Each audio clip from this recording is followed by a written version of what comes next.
Have you ever started working to achieve an important goal only to see yourself sabotage your efforts? Have you asked, why is this happening to me again?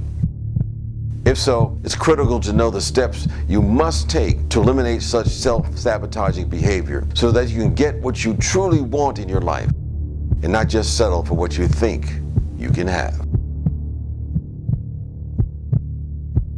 Most people are not fully aware why they sabotage themselves, but it stops them from living the life that they want, love, and that they deserve. Here's what self-sabotage looks like. Say you're going for your heart's desire, but part of you is hesitant because you're afraid you'll screw up. You believe that because of past experiences. So just before you're about to make something happen, bam, you miss a meeting. You say something that blows up the project. You mistreat someone, or maybe you don't follow through on the project. And then you are asking, why do I keep sabotaging my life? If you find yourself in that situation, you want to reverse that. And here's how you can do it. Number one, release the lies and the false beliefs about yourself. It all starts with negative beliefs. You know, it's been told that we have 25 to 50,000 thoughts a day. I have no idea how they figure that out, but they know that we have a lot. And some of these thoughts are positive.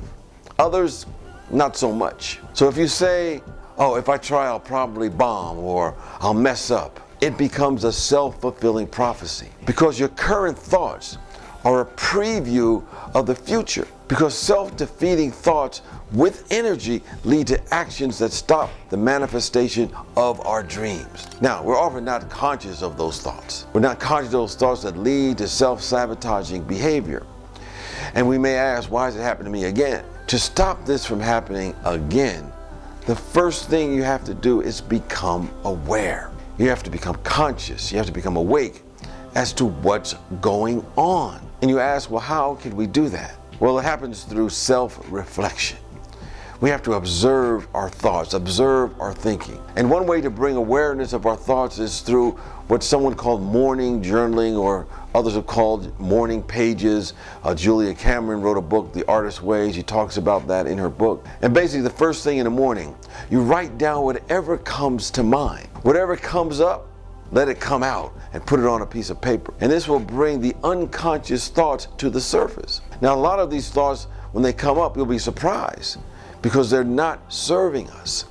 And then you have to challenge those thoughts and say, this has no power over me. And then we have to follow up that with the practice of engaging in positive self-talk. And I talked about that in Change Your Self-Image video. And those self-sabotaging thoughts will begin to lose power. And you begin to direct energy to what you want and not what you don't want in life. And then number two, you gotta celebrate other people's successes.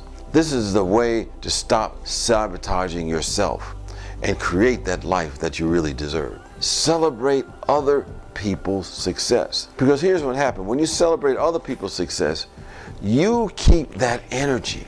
So if you hear people say, or maybe you've said, how'd they get that job? Why is she with him? I just don't get it. How did that person get that client contract? When we speak or think such words, we're reinforcing limited consciousness. We're reinforcing a limited mindset.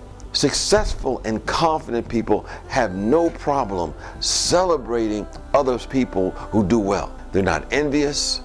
In fact, they're confident. They're self-assured people take pride in other people's successes and other people's accomplishments as if it were their own. Now, to get into that space, sometimes we have to work on ourselves by forgiving ourselves for our imperfections and our judgment of ourselves. And when we do that, we don't want to compare ourselves to anyone else. We don't want to compare ourselves to someone else that's down the street. The only person that you ever want to compare yourself to is your former self. In fact, the only competition is to compete with who we used to be. So you want to celebrate other people's successes. Now, before sharing the next tool on how to eliminate self-sabotage, make sure you like and subscribe to this channel so you get more useful tips on creating the life that you deserve and you want. Now, the third behavior, release grudges. Release resentments. Release blaming other people that you have. That stuff does not work the way that we think it does, because no one suffers like the blamer, particularly when it comes to resentments. Resentments are like picking up a burning coal with the intent of throwing it at the other person, but what happens, it sticks to you like glue and it burns your own flesh. So no one suffers like the person who's doing the blaming. Blaming blinds us from seeing opportunities before us. It's like putting up a barrier. It stops us from seeing it. No one does it to us. We do that to ourselves. So to eliminate self-sabotaging behavior, remember to release false beliefs about yourself. Celebrate other people's successes. And by all means, let go of grudges and resentments or blame toward other people. Now, if you really want to supercharge your self-esteem, which goes hand in hand with eliminating self-sabotage, check out my video titled Affirm Your Way to Absolute Confidence. And remember this, you have the power to create your best life now.